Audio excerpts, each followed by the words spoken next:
Hi, Brooke. Just taking a look at your folder. This is all looking right. You've got all your images and your links. You've got your fonts and PDF file. That looks pretty good. Let's see, it has 2 pages. That's perfect. Okay, let's look up at your INDD here. Modified links. Okay, this all looks good. CMYK 300. This one's a little low.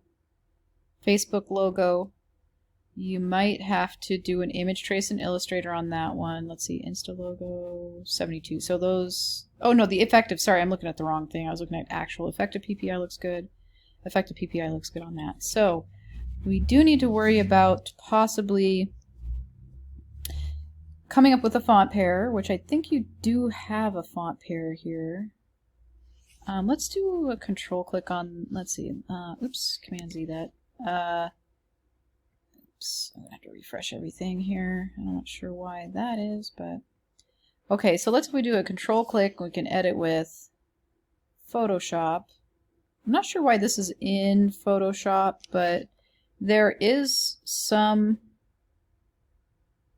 white in this document, which I'm not really seeing where it's at. But if we do, we can always do an image mode, grayscale, push OK, and then do a Command L on it, and then just push everything, that, not this slider, but this middle slider, or the upper slider here, grabbing the kind of black looking triangle and moving it to the right by quite a bit, and then pushing OK, and then Command S to save, or Control S on a Windows.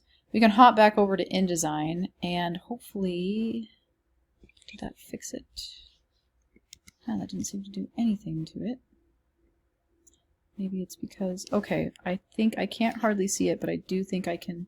If I do select color range, I'm going to try a different thing. Don't do the other thing because it didn't work. Select color range, I'm going to click on the white with my little eyedropper that comes up when I do select color range. So I'm going to click on that white. And you can see there's some white in this image, so push OK. And you can see there's selections of all that white in the image. And we can push delete on our keyboard. And then Command D to deselect, and then Command S to save, or Control for Windows. We'll go back into InDesign, and hopefully we can refresh this here. We'll update the link, and that will get rid of that white, at least. Okay, so that select color range worked pretty well. In Photoshop, I just control clicked on it here, edit with Photoshop, opened it in Photoshop, did the select color range, and was able to select that white with the eyedropper, and then delete it with my keyboard and save it. Let's see, what's type of font is this? So this is an interesting font. You might want to go with just 2 different or 3 different fonts. You got 2 already in here, and then this might be 3, so I would definitely probably try to stick with, you know, you can use the so I highlighted that, and then I sampled that font, and then I can just keep going with that, I believe, through the rest of the fonts. You have all these on different text boxes, which I don't recommend necessarily. It just makes it harder to edit. And let's see, we can make these left aligned because that makes sense. Also with this one, I would make this bold. Hopefully there's no bold. So we can do a stroke on it potentially. I don't know. Definitely not of 1, but maybe 0.25. And we can make this a little bit bigger. Let's use a little size contrast to create a little bit more interest with the font. I would say this stuff should probably be moved, you know, down below, and then you should move these things.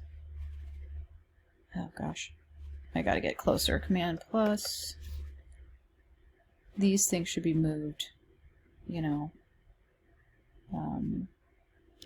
Let's just grab all these boxes and move them up a little bit.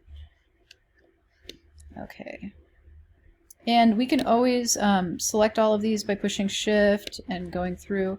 And you can find the alignment panel. It's kind of far down in the properties, but at least on mine. But align horizontal centers, we can do that.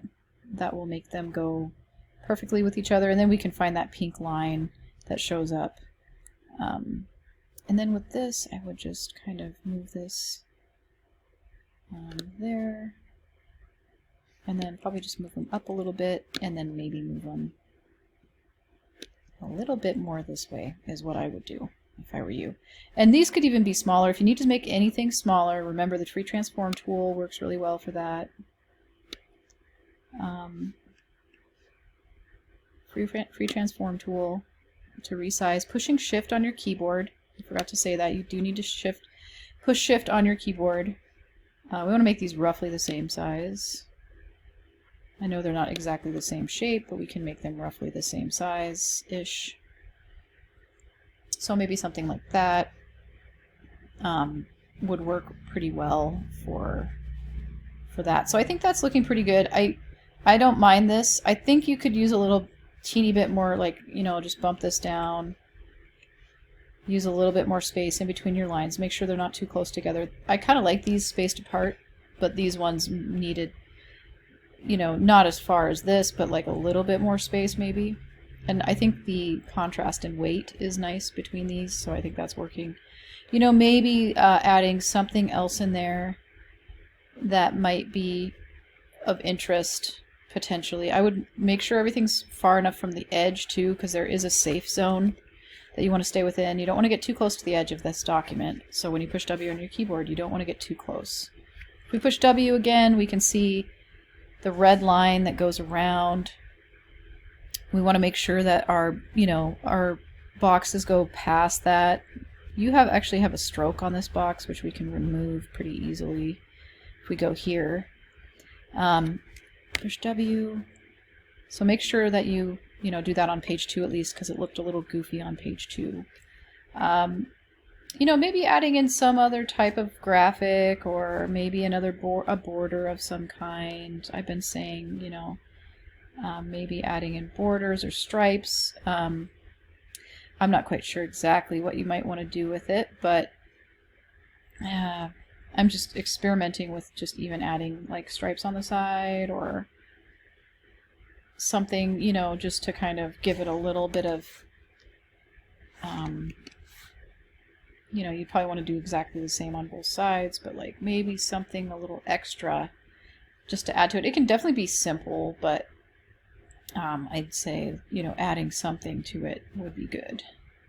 But either way, I think you did a really good job here. I think there was just some issues with the fonts, you know, just getting those dialed in, getting the layout a little bit more clean, a little bit more contrast in size and weight between your name and some of the other text. Maybe sizing these down a bit and adding some sort of extra little element potentially to each page just to create a little bit more interest would be a good idea. All right, talk to you later.